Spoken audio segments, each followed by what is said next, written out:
PRC బకాయిలను వెంటనే municipal కార్మికులకు రావాల్సిన పీఆర్సీ బకాయిలను వెంటనే జిందాబాద్ సిఐటియు మున్సిపల్ కార్మికుల ఐక్యత మున్సిపల్ కార్మికుల ఐక్యత మున్సిపల్ కార్మికుల ఐక్యత వేతనం ఇచ్చేంత వరకు పోరాడదాం. మున్సిపల్ కార్మికుల కనీస వేతనం ఇచ్చేంత వరకు పరిష్కరించాలి. మున్సిపల్ కార్మికుల పీఎఫ్ సమస్యను వెంటనే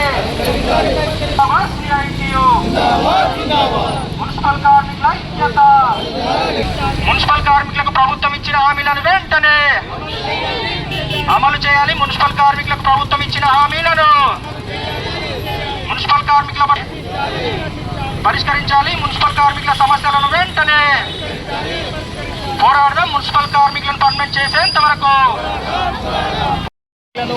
కార్మికులకు ప్రభుత్వం ఇచ్చినటువంటి హామీ ప్రకారం పర్మనెంట్ చేసి కనీస వేతనం 26,000 అమలు చేయాలని, అదేవిధంగా మున్సిపల్ కార్మికులకు ప్రతి నెల పెండింగ్ లేకుండా 5వ తారీఖు వరకే వేతనాలు అందించాలని, అదేవిధంగా స్థానికంగా ఉన్నటువంటి మున్సిపల్ కార్మికుల సమస్యలన్నింటి మీద ఈరోజు CITU municipal workers and employees union ఆధ్వర్యంలో రాష్ట్ర వ్యాప్తంగా కూడా మున్సిపల్ల ముందు ధర్నా కార్యక్రమాలకు పిలుపునివ్వడం జరిగింది. అందులో భాగంగా ఈరోజు సిరిసిల్ల మున్సిపాలిటీలో పనిచేస్తున్నటువంటి కార్మికులందరూ కూడా సిఐటియు ఆధ్వర్యంలో మున్సిపల్ ఆఫీస్ ముందు ధర్నా నిర్వహించడం జరుగుతూ ఉంది.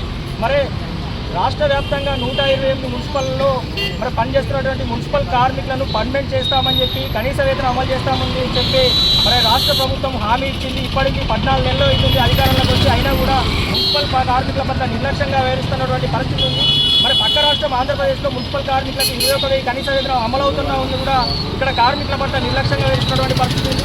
ఇప్పటికి కూడా మున్సిపల్ శాఖకు మంత్రిని కేటాయించకుండా ముఖ్యమంత్రి గారు రేవంత్ రెడ్డి గారే ఈ శాఖను చూస్తున్నటువంటి పరిస్థితి ఉంది. అయినా కూడా ముఖ్యమంత్రి బాధ్యత తీసుకొని చేస్తున్నా కూడా ఈ మున్సిపల్ కార్మికుల పట్ల నిర్లక్ష్యంగా వ్యవహరించడానికి నిరసిస్తూ ఈరోజు ధర్నా కార్యక్రమం నిర్వహించడం జరుగుతూ ఉంది. అదేవిధంగా సిరిసిల్ల మున్సిపల్ చూసుకున్నట్లయితే సిరిసిల్లాలో దాదాపు 39 వార్డులలో 250 మంది కార్మికులు పనిచేస్తూ ఉన్నారు.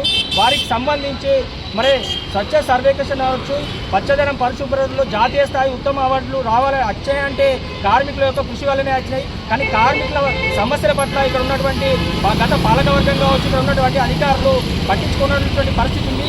దేశంలో ఎక్కడ లేని విధంగా ఇక్కడ కార్మికులకు సంబంధించి 2009 నుంచి 12 వరకు 3 సంవత్సరాల పీఎఫ్ సమస్య పెండింగ్ ఉంది.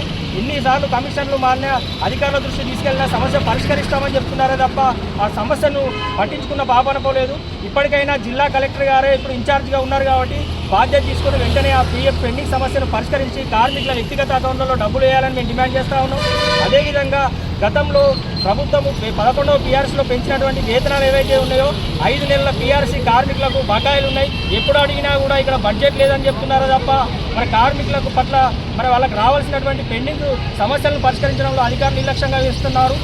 పట్టణాలు పరిశుభ్రంగా పచ్చదనంగా ఉంచడం కోసం వాళ్ళ ఆరోగ్యాలను సైతం లెక్క చేయకుండా ప్రజల ఆరోగ్యాలను కాపాడడం కోసము ఎంతో కష్టపడి పనిచేస్తూ నిత్యం మురుగులో పనిచేస్తున్న వీరికి కనీస రక్షణ సదుపాయాలను సబ్బులు, నూనెలు, గ్లౌజులు, బట్టలు, చెప్పులు అలాంటివి కూడా సక్రమంగా ఇవ్వలేని పరిస్థితి ఉంది.